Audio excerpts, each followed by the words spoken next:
నమస్కారం, welcome to I dream. Health talks with Vijitha కార్యక్రమానికి స్వాగతం. ప్రస్తుతం మనతో పాటు ఉన్నారు general consultant doctor V Aditya Ranganath గారు. ఇప్పుడు వారితో మాట్లాడేద్దాం. నమస్తే అండి. నమస్తే అండి. అయితే మనకి ఇంట్లో ఉండే కొన్ని రకాల మొక్కలే మనకు ఔషధాలుగా ఉపయోగపడుతుంటాయి. అందులో భాగంగా తీసుకుంటే తమలపాకు. ఎక్కువగా మనకు కొంచెం కాఫ్గా అనిపించిన సందర్భాల్లో తమలపాకుతో చిన్న చిన్న రెమెడీస్ చేసుకొని దాని నుంచి ఉపశమనం పొందాలని చూస్తూ ఉంటాం. ఇంకా తమలపాకుతో చాలా మంచి లాభాలు ఉన్నాయని చెప్పి చాలా రకాలగా మనము ఉపయోగిస్తామని చెప్పి అంటూ ఉంటారు. ఎలా ఉపయోగించుకోవచ్చు తమలపాకుని ఇంకా మనం? సో మీరు చెప్పిన రెమెడీ నుంచే స్టార్ట్ చేద్దాం. ఎందుకంటే మేబీ కొంతమందికి తెలియదేమో, ఒకసారి జస్ట్ రిమైండ్ చేద్దాం, గుర్తు చేద్దాం. తమలపాకు నిజంగానే అంటే ఇప్పుడు కొంతమందికి పొడి దగ్గు కూడా వస్తుంటుంది కదా. కఫం దగ్గంటే సరే ఓకే ఏదో చేయొచ్చు రెమెడీ, మిరియాల పాలు లేదా మిరియాల రసం అలా తీసుకోవచ్చానంట. ఒకవేళ పొడి దగ్గు వస్తే ఏం చేయాలని చాలా మందికి తెలియదు. మళ్ళీ ఒక సిరప్ తీసుకొని వెళ్ళాలి, మెడికల్ షాప్కి వెళ్ళి సిరప్ తెచ్చుకోవాలనుకుంటారు. అలాంటి వాళ్ళకి ఈ తమలపాకు చాలా బాగా హెల్ప్ అవుతుంది. పూటకు ఒకటి చెప్పిన 3 పూటలు ఒక్కొక్కటి అలా ఒక 2 రోజుల్లో 3 రోజులు తిన్నామంటే ఆ పొడి దగ్గు కూడా తగ్గిపోతుంది. ఒకవేళ చిన్నపిల్లలకి ఒకవేళ కఫం వచ్చింది అనుకోండి, చిన్నపిల్లలు కదా, వాళ్ళకి కూడా చిన్నప్పుడే మనం ఈ డ్రగ్స్ కెమికల్స్ ఎక్స్పోజర్ అంత మంచిది కాదు. సో వీలైనంత వరకు హోమ్ రెమెడీ పాటించడం మంచిది. ఒకవేళ కఫం పట్టింది అని అంటే ఈ సిరప్ తెచ్చి వేయకుండా, ఎందుకంటే మీరు రీసెంట్గా ఒకవేళ న్యూస్ చూస్తుంటే ఫ్యూ మంత్స్ బ్యాక్ కూడా ఆ లేబుల్ మారిపోవడం వల్ల పిల్లలకి వాడే ఆ దగ్గు సిరప్ అంటే అందులో మెడిసిన్ మారిపోయింది, వేరేదేదో దగ్గు సిరప్ కింద లేబుల్ అయిపోవడం వల్ల రావడం వల్ల కొంతమంది పిల్లలు ప్రాణాలు కోల్పోయారని. సో అంత అంటే ఏదైనా డేంజర్. ఇప్పుడు మనం వాడుతున్న మెడిసిన్ చాలా వరకు సైడ్ ఎఫెక్ట్స్ ఉన్నది. ఎప్పుడు మనకి న్యాచురల్గా ఉన్న దేవుడు ఇచ్చిన మెడిసిన్లే బెటర్. యాజ్ అంటే నేను ఇంగ్లీష్ మెడిసిన్ చదివి డాక్టర్ నేనే చెప్తున్నాను ఈ విషయం. అంటే అది చదవబట్టి నాకు తెలిసింది, ఓహో దీనివల్ల ఇంత సైడ్ ఎఫెక్ట్స్ ఉన్నాయా, దీంట్లో దీనికి క్యూర్స్ లేవా, ఓన్లీ ఇంతేనా అని. సో అందుకనే మనం ఎప్పుడు దాని తర్వాత నేను అందుకనే న్యాచురోపతి ఆయుర్వేదిక్ సైడ్ వెళ్ళింది అదే కారణం అన్నట్లు. సో ఇకపోతే ఈ తమలపాకుని మనం పెనం మీద జస్ట్ వేడి చేసి కొంచెం ఊరికే అలా వేడి చేసేసి మనం దానికి ఆముదం ఏదైనా రాసి మనం చిన్నపిల్లలకి చెస్ట్ అంటే పెద్దవాళ్ళు కూడా అంతే చెస్ట్ ఏరియాలో పెడితే కనుక ఈ లంగ్స్లో ఉన్న ఇన్ఫెక్షన్ ఏదైతే కఫం నిమ్మ నీరు ఏది పట్టేసిందో అది ఎక్స్పెక్టోరెంట్ కింద పనిచేస్తుంది అనమాట. అంటే ఏదో మనం ఒక దగ్గు టానిక్ తెచ్చుకొని వేసుకున్నట్టే ఇది చేయడం వల్ల అది క్లియర్ అవ్వడం మొదలవుతుంది. అదొక మంచి రెమెడీ. తర్వాత దీన్ని బీటిల్ లీఫ్ తమలపాకు టీ కింద కూడా వాడుకోవచ్చు. లైక్ ఏం లేదు, వేడి నీటిలో కొంచెం తమలపాకు 1 లేదా 2 వేసి మనం కొంచెం బాగా మరగబెట్టి నిమ్మరసం పిండుకొని లేదా తేనె యాడ్ చేసుకోవచ్చు. ఇంకొకటి, తేనె వేడిగా ఉన్నప్పుడు యాడ్ చేయకూడదు. మేబీ కొంతమంది తెలిసే ఉండొచ్చు ఈ విషయం. అది వేడిగా ఉన్నప్పుడే కలిపితే మనకి ఏమంటారు పాయిజన్ లెక్క, మనకి విష పదార్థం లెక్క బాడీలో. సో గోరువెచ్చగా అయిన తర్వాతే కలపాలి. అది నిమ్మరసం వాటర్లోనైనా లేకపోతే ఎక్కడైనా సరే కలపకూడదు. సో అదొక్కటి గుర్తుపెట్టుకోండి. సో తేనె కలిపి ఇలా బీటిల్ లీఫ్ టీలా తీసుకోవచ్చు.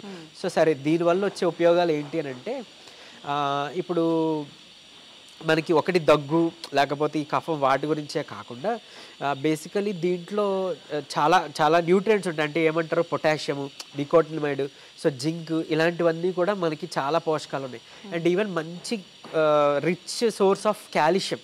ఇప్పుడు బోన్స్ అరిగిపోయాయనో, జాయింట్ పెయిన్స్ వస్తున్నాయనో, లేకపోతే స్పాండిలోసిస్ ప్రాబ్లమ్స్ ఉన్నాయి అలా అనేటప్పుడు బేసికలీ పెయిన్ రిలీవింగ్కి ఇప్పుడు కాల్షియం ట్యాబ్లెట్ అనేది యూస్ఫుల్. అంటే వన్ ఆఫ్ ది, ఇప్పుడు మన పెయిన్ కిల్లర్తో పాటు మేము ప్రిస్క్రైబ్ చేయాలంటే ఒక కాల్షియం కూడా పెట్టి ఇవ్వాల్సి వస్తుంది. ఎందుకంటే అది పెయిన్ రిలీఫ్ ప్రాపర్టీ కూడా కాల్షియంకి ఉంటుంది. అండ్ కాల్షియం అనగానే చాలామంది బోన్ హెల్త్ గురించి అని అనుకుంటారు కదా. సో అట్లా సో కాల్షియం తగ్గిపోవడం వల్ల కొంతమందికి ఏంటంటే అరికాళ్ళు, పాదాలు నొప్పులు వస్తాయి, యాంకిల్ పెయిన్స్ అంటాం. అది ఎందుకు వస్తుందో మనకు తెలియదు. అంటే వీక్ పార్ట్ అలా ఉండి అది పెయిన్ అనిపిస్తుంది, అడుగు వేయలేము, లేకపోతే ఎక్కువసేపు నుంచోవడం ఉండడం వల్ల పెయిన్స్, లేకపోతే కొంతమంది బ్యాక్ లోవర్ రీజన్లో బ్యాక్ పెయిన్స్ వస్తుంటాయి. సో దేనివల్ల తెలియదు, కాల్షియం డెఫిషియన్సీ ఉండడం వల్ల కూడా అవ్వచ్చు. అండ్ ఈవెన్ ఇప్పుడు మనం వాడుతున్న డ్రింకింగ్ వాటర్, మినరల్ వాటర్ అని ఏదైతే అనుకుంటున్నామో అది యాక్చువల్గా చెప్పాలంటే మినరలైజ్డ్ వాటర్. అది అంటే మినరల్స్ తీసేసి తాగుతున్న వాటర్. సో ఇంకెక్కడి నుంచి వస్తాయి మనకి మినరల్స్? అండ్ మోర్ ఓవర్ ఇంకా అంటే ఆ వాటర్ తాగడం వల్ల కూడా బోన్స్ అరిగిపోయిన వాళ్ళు చాలామంది అబ్జర్వ్ చేసుకున్న వాళ్ళు ఉన్నారు. సో మంచిగా మనకి కాల్షియం దొరికేది ఈ తమలపాకులో. చక్కగా మన ఇంట్లో పొద వేసేసుకోవచ్చు, పెరుగుతుంది.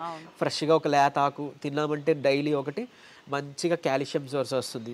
అండ్ ఈవెన్ ఇంకొకటి చాలామంది తెలియని విషయం అంటే, లైక్ యాజ్ సద్గురు గారు ఒక వీడియోలో చెప్తారు, లైక్ అది ఆ కాడ ఉంటుంది కదా, ఆ కాడకి చాలా పవర్ ఉంటుంది అనమాట. అంటే మన ఏమంటారు, మొక్కల్లో చెట్లు ఉండే ప్రాణశక్తి ఆ ఆకులో కూడా క్యారీ అయ్యేది ఆ స్టెమ్, ఆ స్పైన్ అనమాట దానికి, అది ఆ కాడ.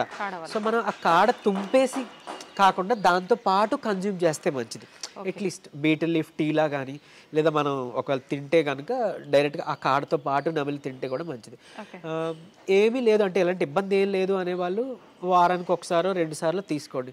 లేదు కాల్షియం ఇలా ప్రాబ్లం ఉంది, లేకపోతే ఒంట్లో ఇలాంటి ప్రాబ్లం ఏమైనా ఉంది అని అనుకున్నప్పుడు దగ్గు, కఫం, లేకపోతే ఇలాంటి నీరసం ఇట్లాంటివి ఉన్నాయని అనేటప్పుడు లేదా డైజెషన్ ప్రాబ్లం ఉంది అనుకుంటే వాళ్ళు రెగ్యులర్గా తీసుకోవచ్చు. ఒక 21 డేస్ అలా తీసుకొని గ్యాప్ ఇవ్వచ్చు, లేదా 45 డేస్ తీసుకొని గ్యాప్ ఇవ్వచ్చు.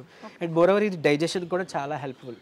తిన్నది అంతా మంచిగా మనకి ఏమంటారు అరగడానికి, అరుగుదలకి, మెటబాలిజం ఇంక్రీజ్ చేస్తుంది. ఇంకోటి ఇది నెర్వ్ స్టిమ్యులస్ కూడా చేస్తుంది, నరాల్ని ఉత్తేజింప చేస్తుంది అనమాట.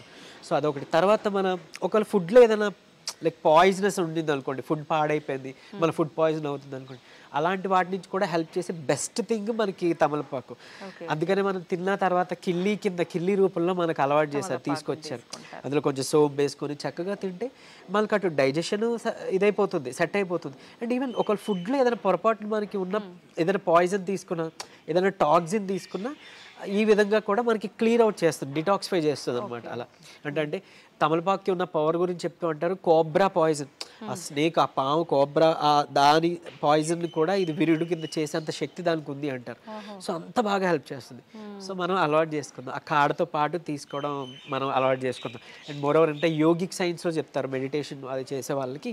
సో ఏంటంటే పర్సెప్షన్, ఈ కాన్షియస్నెస్కి ఆ బీటిల్ లీఫ్, ఆ తమలపాకుకి చాలా కనెక్షన్ ఉంది అని అంటారు. అంటే అందులో ఉండే ప్రాణశక్తి అనమాట.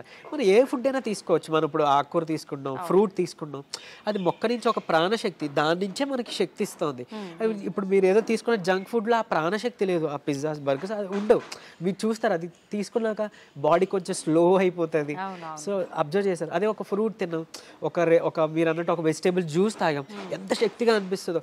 సో ఇలాంటి న్యాచురల్ తీసుకోవడం ద్వారా, ఇలాంటివి ఇన్కాపరేట్ చేసుకోవడం ద్వారా చాలా అంటే ఒక 3 సంవత్సరాలు 4 సంవత్సరాలు మీరు డాక్టర్స్ చుట్టూ తిరిగి, హాస్పిటల్స్ చుట్టూ తిరిగి తగ్గకుండా ఉన్న PCOS అలాంటివి అంటే పెద్ద ప్రాబ్లం అనుకుంటారు కదా, పిల్లలు పుట్టాలి అంటే వాళ్ళు పాపం, అంటే ఆ PCOS ప్రాబ్లం ఉన్న వాళ్ళకి తెలుసు అది కన్సీవ్ అవ్వడానికి కష్టం అవుతుంది, వెయిట్ లాస్ అవ్వడానికి కష్టంగా ఉంటుంది, వెయిట్ గెయిన్ అయిపోతుంటారు, హార్మోన్స్ ఇంబ్యాలెన్స్ అయిపోతుంది. సో ఇలాగే వెజిటేబుల్ జ్యూసెస్, లేకపోతే ఇప్పుడు ఈ బీటిల్ లీఫ్ జ్యూసు, లేకపోతే కరివేపాకు జ్యూస్, సో ఇట్లాంటివి మనం తీసుకోవడం ద్వారా ఇవన్నిటిని మనం అధిగమించవచ్చు అనమాట. సో అంత బాగా హెల్ప్ అవుతుంది. అండ్ ఈవెన్ ఎమర్జెన్సీ సిచ్యువేషన్లో కూడా మనం వాటర్లో ఒకవేళ ఆ తమలపాకును వేసేస్తే కనుక ఆ కాడ నార్త్ వైపు తిరిగి చూపిస్తుందంట మనకి డైరెక్షన్. సో అలా కూడా యూజ్ అవుతుంది, అంత బాగా పనిచేస్తుంది. అండ్ ఈవెన్ మనం ఏమైనా అంటే స్పిరిచువల్గా ఒక దేవికి అర్పిస్తున్నాం నైవేద్యంగా అన్నప్పుడు ఆ కాడని ఆ దేవుడు అటువైపుగా మనం అటు ముఖంగా పెట్టి మనం దాని తర్వాత పూజ అయిపోయిన తర్వాత మనం ప్రసాదంగా తీసుకోవడం ద్వారా ఈ కాడ ద్వారానే ఆ డివైన్ శక్తి ఇది అబ్జర్వ్ అవుతుందంట. అండ్ మోర్ ఓవర్ మిగిలిన అన్ని మొక్కలు, ఆకులతో పోలిస్తే హైయెస్ట్ యూవీ రేస్ సన్లైట్ నుంచి తీసుకొని మంచిగా ప్రాణశక్తిగా నిలుపుకునే ఆకు ఏదైనా ఉందంటే అది మన తమలపాకు. అంటే ఒక స్క్వేర్ ఇంచ్లోనే అది చాలా ఎక్కువ తీసుకుంటుంది అనమాట మిగిలిన కంపేర్ తీసుకుంటే. సో అంటే చూడండి ఎంత మనకి బెనిఫిట్ అవుతుందో హెల్త్ వైజ్గా. నిజంగా ఇన్ని ఉపయోగాలు ఉన్నాయా అనిపిస్తోంది మీరు చెప్తుంటే. అన్నీ మన కళ్ళ ముందే ఉంటాయి, ఏదో ఒకటి మహా అయితే దాని గురించి తెలుస్తుంది, కానీ నిజంగా సూపర్ అండి. చాలా మంచి విషయాలు తెలియజేశారు తమలపాకు గురించి. Thank you very much.